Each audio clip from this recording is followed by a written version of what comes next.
அது அம்மாபாளையத்துல ஜவுளி பூங்காங்கிற பேர்ல 60 சாயப்பட்டறைகள் அமையவிருந்தது.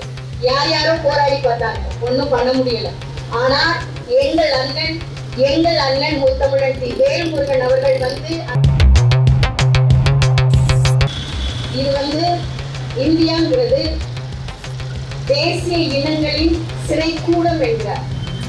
இது இந்தியா.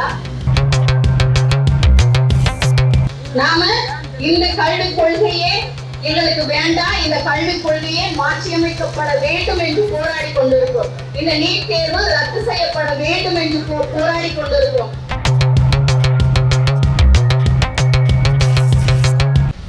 தர்மேந்திர பிரதான் அவர்களை பற்றி நான் பேசவில்லை. சேலத்துல 60 சாயப்பட்டறைகள் அமையவிருந்தது.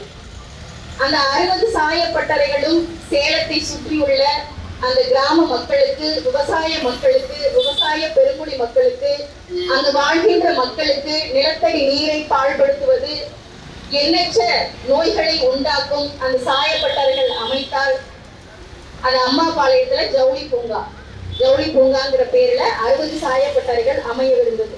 யார் யாரோ போராடி பார்த்தாங்க, ஒன்னும் பண்ண முடியல.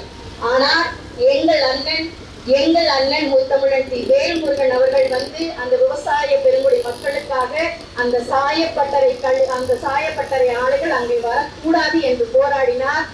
இந்த விவசாயிகள் குறை தீர்க்கும் நாளிலே அந்த சேலத்தினுடைய மாவட்ட ஆட்சியர் அரசு ஆணையாக அதிரடி உத்தரவிட்டிருக்கிறார். சேலத்திலே 60 சாயப்பட்டறை கழிவுகள் இந்த ஆலைகள் அமையக்கூடாது என்ற அதிரடி உத்தரவு பிறப்பித்திருக்கிறார். இந்த பெருமை தமிழக வாழ்வுரிமை கட்சியின் நிறுவன தலைவர் எங்கள் அண்ணன் முத்தமிழன் தி. வேல்முருகன் அவர்களே சாரும். அதை நான் முதல்ல இங்க பதிவு செய்ய ஆசைப்பட்டேன். இப்ப நம்ம எதுக்காக போராடுறோம், ஏன் போராடுறோம் அப்படின்னு சொல்லி நமக்கு ஒரு மிகப்பெரிய கேள்வி இருக்குது பாத்தீங்களா? ஏன் இந்த நீட் தேர்வு நம்ம வேண்டாம்னு சொல்றோம்? இந்த நீட் தேர்வால நமக்கு என்னென்ன பாதிப்புகள் இருக்குது அப்படின்னு சொல்லி நம்ம ஆராய்ந்து பார்த்தா இது இப்ப இல்லை, எப்ப பல வருடங்களுக்கு முன்பாக நாம முன்னாடி போகணும். நாங்கள் இந்த கொள்கை தலைவராக ஏற்றுக்கொண்ட, தமிழக வாழ்வுரிமை கட்சியின் கொள்கை தலைவராக ஏற்றுக்கொண்ட எங்களுடைய தோழர் தமிழரசன் அவர்கள் ஒரு அறிக்கையில சொல்றாங்க. என்ன சொல்றாங்கன்னா, மீள் சுருட்டின் அந்த அறிக்கையில அவங்க மிக விளக்கமாக எழுதியிருக்கிறாங்க. அந்த விளக்கத்துல என்ன சொல்றாங்கன்னா, இது இந்தியாங்கிறது தேசிய இனங்களின் சிறைக்கூடம் என்கிறார்.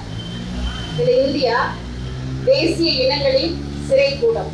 அதாவது சேரிகள், பிற்படுத்தப்பட்ட, தாழ்த்தப்பட்ட மக்களை ஒன்றிணைத்த ஒரு கூட்டமைப்பு தான் இந்த இந்தியா அப்படிங்கிற ஒரு தெளிவான ஒரு விளக்கத்தை அவருடைய அறிக்கையில சொல்றார்.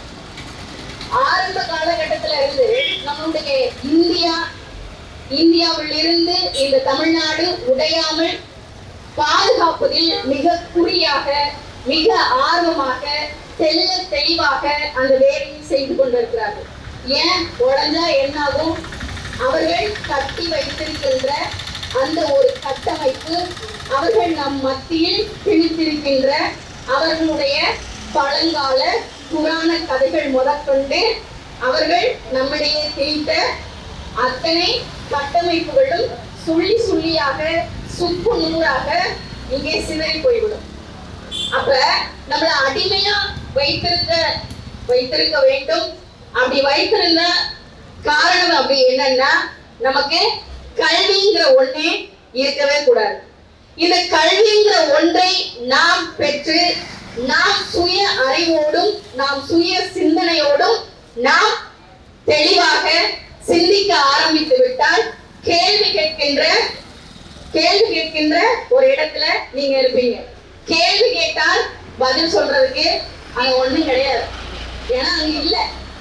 ஏன்னா நமக்கு கட்டி வைத்திருக்கின்ற கட்டமைப்புகள் அனைத்தும் எப்படியாப்பட்ட கட்டமைப்புகள் என்றால் பொய்யே, புரட்டு, இதை வைத்துதான் நாம் கல்வியை பெறக்கூடாது என்று ஒரு பார்ப்பனிய கட்டமைப்புக்குள் நம்முடைய தமிழ்நாட்டை வைத்திருந்தார்கள்.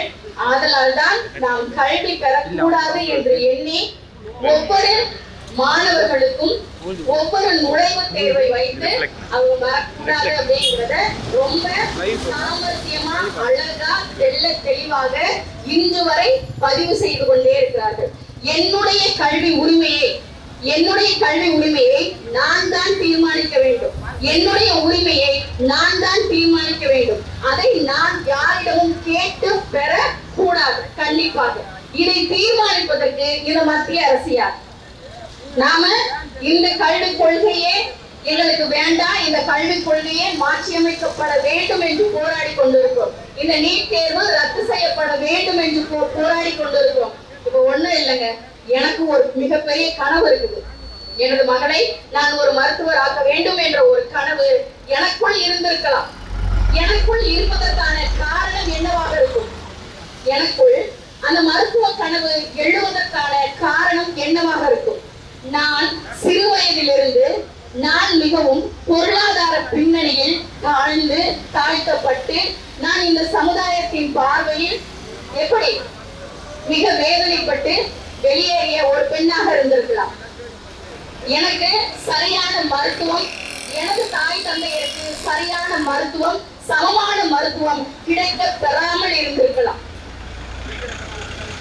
நான் ஒரு ஏழை பெண்மணியாக இருந்ததன் காரணத்தினால் நான் படுகின்ற துன்பங்களை, எனது நோய்களை நான் வெளியில் கூட சொல்ல முடியாமல் எனக்குள்ளே அழுது நான் புலம்பிக் கொண்டு பக்கத்துல இருக்கிற மருந்து கடைக்கு போய் சும்மா ஒரு 10 ரூபாய் 30 ரூபாய்க்கு மாத்திரையை போட்டு சமாளித்துக் கொண்டு வாழ்கின்ற பெண்ணாக நான் இருந்திருக்க கூடும்.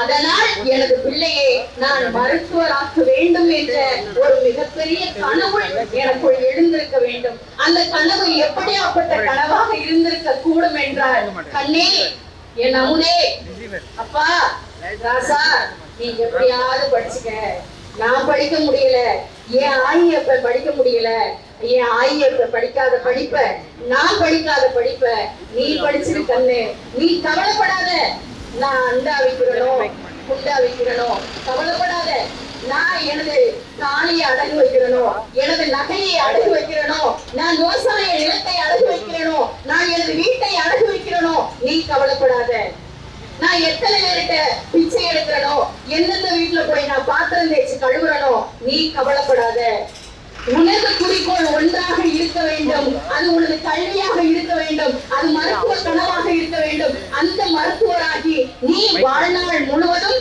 எனது மக்களுக்கு, இல்லாத மக்களுக்கு நீ சேவை செய்ய வேண்டும் என்ற ஒரு மிகப்பெரிய கனவை யாருக்கு விதைக்கிறேன்? எனது பிள்ளைகளுக்கு விதைக்கிறேன். அந்த பிள்ளைகள் எப்படி வளர்றாங்க? என்னுடைய கஷ்ட நஷ்டத்தை புரிஞ்சு பார்த்து, அம்மா இவ்வளவு கஷ்டப்படுறாங்க, என் அப்பா இவ்வளவு கஷ்டப்படுறான், எப்படியாவது நான் படிச்சு முன்னேறி நான் ஒரு மருத்துவராக வேண்டும். யார் யாரெல்லாம் எனது தாயை இகழ்ந்து பேசினார்களோ, யார் யாரெல்லாம் எனது தகப்பனை தூற்றினார்களோ, அவர்களுக்கு முன்னிலையில் நான் ஒரு மருத்துவராகி எனது தாய் தந்தையரை நான் பெருமைப்படுத்த வேண்டும் என்ற ஒரு மிகப்பெரிய கனவோடு எனது பிள்ளைகள் போராடி கொண்டிருக்கிறது. ஆனால் என்னுடைய பிள்ளைகளின் அந்த போராட்டத்தை, அந்த மாபெரும் கனவை சிதைக்கின்ற வேலையை தான் இந்த மத்திய அரசு செய்து கொண்டிருக்கிறது. அந்த நீட் தேர்வு யாரா வேணாலும் கொண்டு வந்திருக்கட்டுங்க, அது இப்போதைக்கு நாம் ஆய்வுக்கு உட்படுத்த வேண்டிய அவசியம் அல்ல. யாரும் கொண்டு வந்திருக்கலாம்.